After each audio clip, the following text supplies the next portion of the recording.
Thousands of years before Rome ever rose, before Greece built its temples, and long before most of the ancient world even understood writing, something extraordinary was already beginning in a narrow strip of land surrounded by endless desert. Imagine a world where almost nothing around you is predictable, where survival depends entirely on forces you cannot control, where one river determines whether your entire civilization lives or disappears forever. That river is the Nile, and without it, ancient Egypt would never have existed. Yet from this single lifeline in the middle of one of the harshest environments on Earth, a civilization would rise that would shape human history for more than 3,000 years, building monuments so massive and precise that modern engineers still struggle to explain how they were made, creating rulers who were not just kings but believed to be living gods, and leaving behind mysteries that continue to confuse and fascinate the world even today. But the story of Egypt does not begin with power or pyramids. It begins with struggle, adaptation, and survival in a land that was slowly transforming from fertile wilderness into one of the largest deserts on the planet. Long before the first pharaoh ever wore a crown, the Sahara region was not the empty wasteland we see today.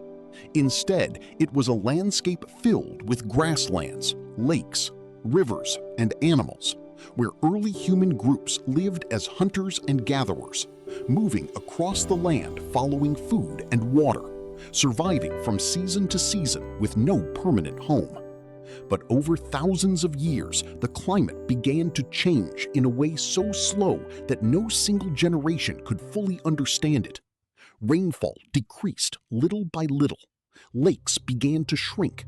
Vegetation started to disappear. And gradually, the green world turned into dry sand, forcing entire populations to migrate toward one of the only remaining reliable sources of water in the region, the Nile River, a massive flowing system stretching deep into Africa and traveling north toward the Mediterranean Sea. And what made this river unlike any other was not just its size, but its rhythm. Every year, it flooded in a predictable cycle, spreading rich black soil across its banks, transforming the desert edge into some of the most fertile farmland in the ancient world. And it was here, along this thin ribbon of life, that human history in Egypt truly began to change forever, because for the first time, people were not just surviving, they were settling, farming, building permanent homes, and forming stable communities that would grow larger with every generation. Villages began to appear along the riverbanks. Families learned how to cultivate wheat and barley. They domesticated animals. They developed fishing techniques. And slowly, a new way of life emerged, one that did not depend on constant movement, but instead relied on planning, cooperation, and shared resources. And as food production increased, something even more important happened. People began to specialize. Some focused on farming, others on crafting tools, others on building, trading, or performing religious rituals. And this specialization created the first real foundations of society, where leadership became necessary, where organization mattered, and where differences in wealth and status began to appear for the first time. But even then, Egypt was not a single unified land. It was a collection of small, independent communities spread along the Nile, each with its own identity, its own leaders, and its own way of life. Yet all of them depended on the same river, and that shared dependence slowly created both connection and competition. Because the Nile gave life, but it also controlled it.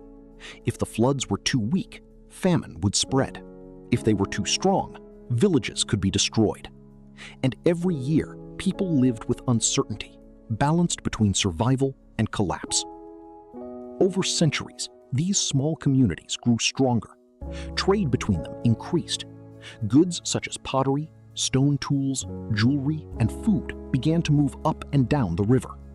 Ideas and technologies spread, and power slowly began to concentrate in the hands of stronger leaders who could control land, resources, and labor. And as competition intensified, small villages began merging into larger political regions, eventually forming two dominant kingdoms that would define early Egyptian history: Upper Egypt in the south and Lower Egypt in the north. Though the names can be confusing, because Upper Egypt was actually upstream along the Nile, while Lower Egypt was located in the northern delta, where the river split into multiple branches before reaching the sea. And each of these regions developed its own culture, its own symbols, and its own rulers, with Upper Egypt often associated with a white crown, and Lower Egypt associated with a red crown.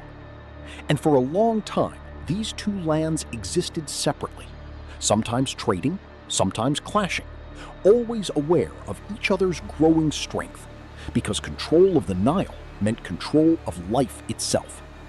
And as time moved forward, the competition between these regions became more intense, leading to frequent conflicts, shifting alliances, and the gradual rise of stronger political leaders who were able to unite smaller territories under their control.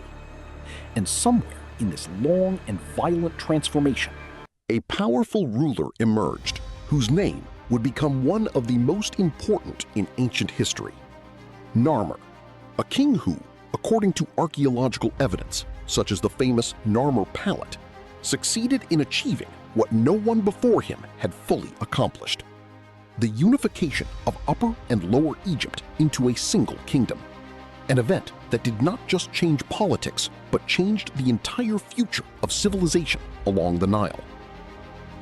Because, for the first time, the land was ruled under one central authority, allowing for large-scale organization, stronger administration, and the beginning of what historians now call the First Dynasty of Egypt. And from this moment forward, Egypt was no longer a collection of competing communities, but a unified civilization with centralized power. And at the center of this system stood a new kind of ruler, the pharaoh, who was not viewed as an ordinary king, but as a divine figure chosen to maintain cosmic order, a concept the Egyptians called Ma'at, representing truth, balance, justice, and harmony. And in their belief system, if Ma'at was preserved, then the world remained stable. But if it was broken, chaos would return. So the pharaoh carried an enormous responsibility, not only to rule, but to protect the very order of existence. And under this unified system, Egypt began to grow rapidly. Agriculture expanded as farmers learned to fully depend on the predictable flooding of the Nile. Populations increased.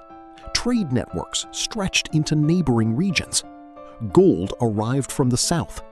Wood and luxury goods came from distant lands.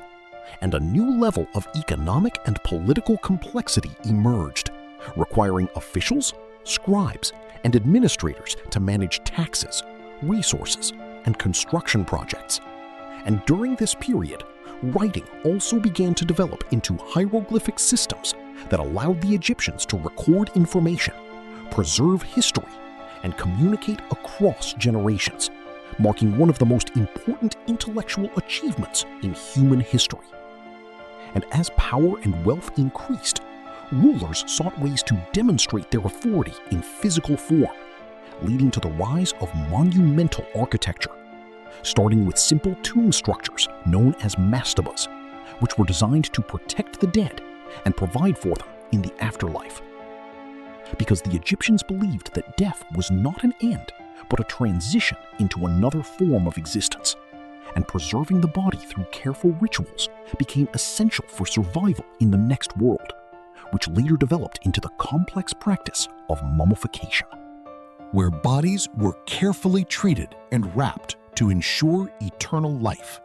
And as religious beliefs became more detailed and state power became stronger, a revolutionary moment occurred during the Third Dynasty, when Pharaoh Djoser commissioned a structure unlike anything the world had ever seen, a massive stone monument designed by his architect Imhotep, known today as the Step Pyramid at Saqqara.